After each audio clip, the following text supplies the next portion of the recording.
Olá, tudo bem? Professor Manuel Júnior, professor de Biologia, e vamos comentar mais uma questão do nosso super simulado Equação Certa. Vamos agora para a questão de número 109, que tem a competência 8 e a habilidade 28. Vamos lá. Doença transmitida por vetores envolve mecanismos que facilitam a dispersão do agente etiológico. Esses vetores podem ser artrópodes, moluscos e ou outros veículos. Essas doenças apresentam variações de incidência ao longo do ano e suas estações. Vamos aqui rapidinho. Primeiro, doença transmitida por vetores. Então, o vetor é o agente transmissor. Então, não esqueça, quando nós falamos em vetor, ele é o agente transmissor, tá? Agente transmissor.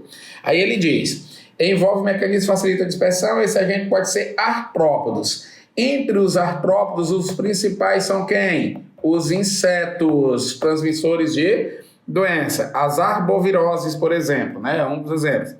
Molusco, quando fala em molusco, já vem logo na cabeça, verminose. É o caso do Estossoma mansoni, da barriga d'água, lá pelo caramujo. Quando você fala, e aí você tem outros exemplos, você pode ter outros insetos, como piolhos, como aracnídeos, como carrapato, no caso da febre maculosa. Então, são vetores. Essas doenças apresentam variação de incidência ao longo do ano e suas estações, tá? Lembrando que os vetores eles servem para a dispersão do agente etiológico. O que é agente etiológico? É aquele que causa a doença. Se eu estiver falando, por exemplo, do dengue, quem é o agente etiológico? O vírus da dengue. Quem é o vetor? O Aedes aegypti. Se eu estiver falando, por exemplo, de uma doença de Chagas, quem é o agente etiológico? O Trypanosoma cruzi. Quem é o vetor? O triatoma, que é o barbeiro. Ficou claro? Beleza? Estou falando de febre maculosa. Quem é o vetor? Carrapato estrela. Quem é o agente etiológico? A bactéria, tá? Então, a agente etiológico é o que causa, vetor é o transmissor. Ele diz, essa variação ocorre. O que é que ele está dizendo?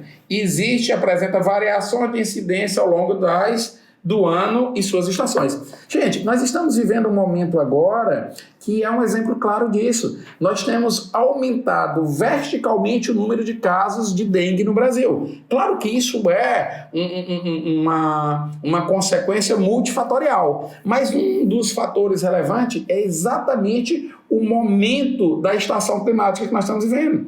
Nós estamos vivendo um verão onde nós vamos ter acúmulo de água parada de chuvas, nós temos temperaturas mais elevadas e isso propicia condições adequadas para a eclosão dos ovos que faz a multiplicação do vetor, que é o Aedes aegypti.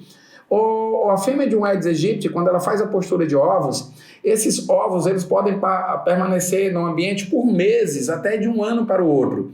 Quando entra o verão, que chove e acumula água, e esses ovos eles caem na água, e nós temos temperaturas mais elevadas que favorecem a eclosão desses ovos, consequentemente, eu vou ter um maior número de novos Aedes aegypti voando e transmitindo o vírus. Então, taxa de reprodução do vetor maior número de vetores no ambiente, maior número de transmissão. E isso vai ser notório nessas sazonalidades. Se eu estou num período mais frio, mais seco, eu tenho menos eclosão de ovos do Aedes aegypti, eu vou ter menos vetores adultos voando por aí e menos transmissão da doença, beleza? Então vamos às alternativas para a gente ver dentro dessa linha.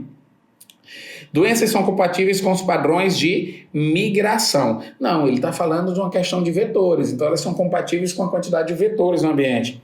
Queimadas aumentam e estimulam os vetores no verão. Não, aqui tem que ter cuidado. As queimadas, elas podem aumentar a quantidade de vetores na região urbana, sim. Porque no momento que eu faço uma queimada, eu destruo o hábitat natural de um vetor e ele pode vir, então, a estar aqui na cidade. Isso é muito comum, por exemplo, na região amazônica, com doença de Chagas, com malária, porque o desmatamento e as queimadas faz com que esse vetor, esse inseto vetor, vá buscar outras fontes de alimento de sangue, que pode incluir aí o homem, que não seria uma fonte natural. Mas nesse caso aqui, falar em estímulo de vetores no verão, não vai estimular os vetores. O que vai acontecer é que pode realmente obrigar o vetor, por destruição de hábitat, a buscar novas fontes de alimento e a buscar mais o contato com o homem. Casos variam de acordo com o ciclo de vida do vetor, tá? Casos variam de acordo com o ciclo de vida do vetor. Sim, quando nós estamos numa estação de verão, onde eu aumento a taxa de reprodução ou de eclosão dos ovos, de formação de novos vetores, eu vou aumentar o número de transmissão. Então, o ciclo de vida do vetor, ele vai ser determinante também para a questão do número de casos. Porque se eu estou num ponto do ciclo onde eu tenho mais eclosão e formação de novos indivíduos, eu vou ter mais vetores transmitindo e mais, consequentemente, pessoas acometidas. Então, essa letra C está legal. A letra D. Doenças são causadas pela inativação do agente. Como assim? Eu vou inativar, por exemplo, o agente etiológico e a pessoa vai adoecer? Lógico que não. Casos apresentam subjetividade nas notificações. Pode até haver subjetividade, mas não é isso que está causando as variações de incidência ao longo do ano, ou pelo menos não deve ser isso, tá? Então a gente fecha com a letra C.